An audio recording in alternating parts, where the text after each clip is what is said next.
14 ایرانی گارڈز کے مبینہ اغوا کے بعد ایران پاکستان تعلقات میں ایک بار پھر قدر تلخی آئی ہے۔ یہ بات اب ڈھکی چھپی نہیں رہی کہ ایران ایک شرارتی پڑوسی ہے۔ ایران جب بھی کسی مشکل میں ہوتا ہے ایک عدد ڈرامہ رچا کر مشکل سے چھٹکارے کی سبیل ڈھونڈتا ہے۔ ایران ان دنوں سخت مشکلات سے دوچار ہے۔ ایرانی کرنسی تاریخ کی نچلی ترین سطح پر آ چکی ہے۔ ایرانی شہر میں لوگ حکومت کے خلاف پرہنگم مظاہرے، احتجاج اور ہڑتالیں کر رہے ہیں۔ غربت، مہنگائی، پینے کے صاف پانی کا مسئلہ ہے۔ لوگ سرعام مطالبہ کر رہے ہیں کہ دوسرے ملکوں میں مداخلت کی پالیسی ایران کے لیے زہر قاتل ہے۔ ان کے نعرے ہیں کہ ہمیں عراق، شام، یمن، غزہ وغیرہ سے کوئی غرض نہیں ہے، ہمیں بس ایران سے مطلب ہے۔ بپھرے عوام کی توجہ ہٹانے کے لیے اس سے اچھا ڈرامہ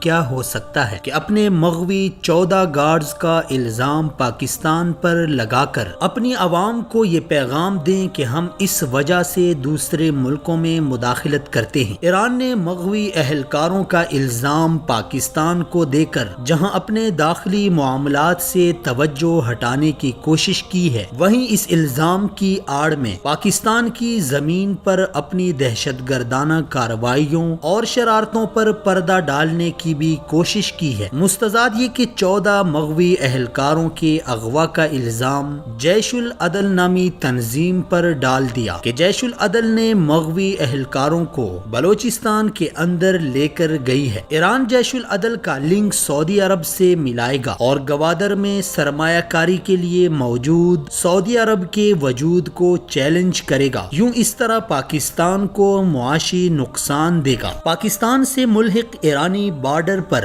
ہزاروں ایرانی گارڈز تعینات ہیں، کہیں خندق، کہیں باڑ اور کہیں سیکیورٹی کیمرے لگے ہوئے ہیں۔ پھر یہ کیسے ممکن ہو سکتا ہے کہ چند لوگ بارڈر کراس کر کے ایرانی علاقے میں جائیں اور اسلحے سے لیس گارڈز کو اٹھا کر پاکستانی حصے میں لے کر آئیں؟ ایران دراصل اس بارڈر کی آڑ میں اپنی شرارتیں چھپا رہا ہے، جبکہ متعدد بار ایرانی سیکیورٹی فورسز پاکستانی ایف سی اور نہتی عوام پر فائرنگ کر چکی ہے۔ ماضی میں ضلع کچھ کے سرحدی علاقے چوکاب میں ایرانی گارڈز نے ایف سی کی پیٹرولنگ پارٹی پر حملہ کر دیا تھا۔ فائرنگ کے نتیجے میں فرنٹیئر کور کا صوبیدار عبدالغفور شہید ہوا تھا، جبکہ 3 مزید جوان شدید زخمی ہوئے تھے۔ اسی طرح سرحدی گاؤں تالاب میں ایرانی سرحدی محافظوں کی فائرنگ سے ایک خاتون شہید ہوئی تھی۔ ایران شرارت خود کرتا ہے۔ بھارتی جاسوس اپنی سرزمین سے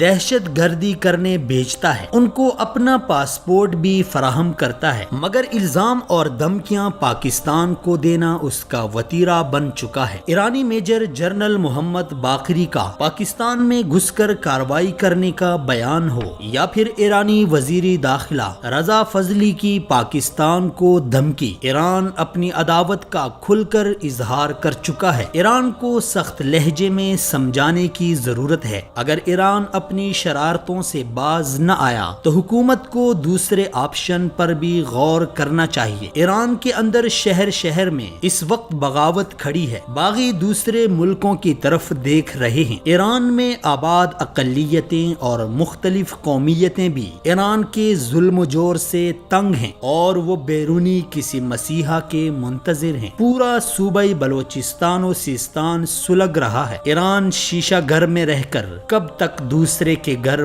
پتھر پھینکنے کی حماقت کرے گا؟ گوادر اور سی پیک کو بھارت و ایران کی شرارتوں سے بچانے کے لیے ہمیں یہ بھاری پتھر اٹھانا پڑے گا اور ایران کو اس کی اوقات میں رکھنا لازم ہے۔